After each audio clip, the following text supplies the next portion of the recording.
Vicky express में आपका स्वागत है। आज की कहानी है महाभारत की कहानी भीष्म पितामह के 5 चमत्कारी तीर।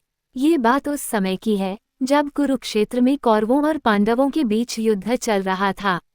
पितामह भीष्म कौरवों की ओर से युद्ध लड़ रहे थे, लेकिन कौरवों के सबसे बड़े भाई दुर्योधन को लगता था कि भीष्म पितामह पांडवों को नुकसान नहीं पहुंचाना चाहते हैं। दुर्योधन का मानना था कि पितामह भीष्म बहुत शक्तिशाली हैं और पांडवों को मारना उनके लिए बहुत आसान है। इसी सोच में डूबा दुर्योधन भीष्म पितामह के पास पहुंचा। दुर्योधन ने पितामह से कहा कि आप पांडवों को मारना नहीं चाहते, इसीलिए आप किसी शक्तिशाली हथियार का इस्तेमाल नहीं कर रहे हैं। दुर्योधन की बात सुनकर भीष्म बोले, अगर तुम्हें ऐसा लगता है तो मैं कल ही 5 पांडवों को मार गिराऊंगा। मेरे पास 5 चमत्कारी तीर हैं जिनका उपयोग मैं कल युद्ध में करूंगा।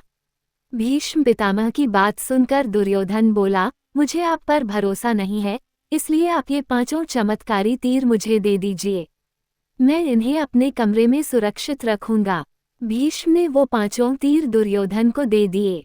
दूसरी ओर श्रीकृष्ण को इस बात का पता चल गया। उन्होंने अर्जुन को इस बात की जानकारी दी। अर्जुन ये सुनकर घबरा गया और सोचने लगा कि इस मुसीबत से कैसे बचा जाए। श्री कृष्ण ने अर्जुन को याद दिलाया कि एक बार तुमने दुर्योधन को गंधर्वों से बचाया था। तब दुर्योधन ने तुमसे कहा था कि इस एहसान के बदले तुम भविष्य में मुझसे कुछ भी मांग सकते हो। ये सही समय है, तुम दुर्योधन से वो 5 चमत्कारिक तीर मांग लाओ। इसी तरह तुम्हारी और तुम्हारे भाइयों की जान बच सकती है। अर्जुन को श्रीकृष्ण की सलाह बिल्कुल सही लगी। उसे दुर्योधन का दिया वचन याद आ गया। ऐसा कहा जाता है कि उस समय सब अपने दिए गए वचन जरूर निभाते थे।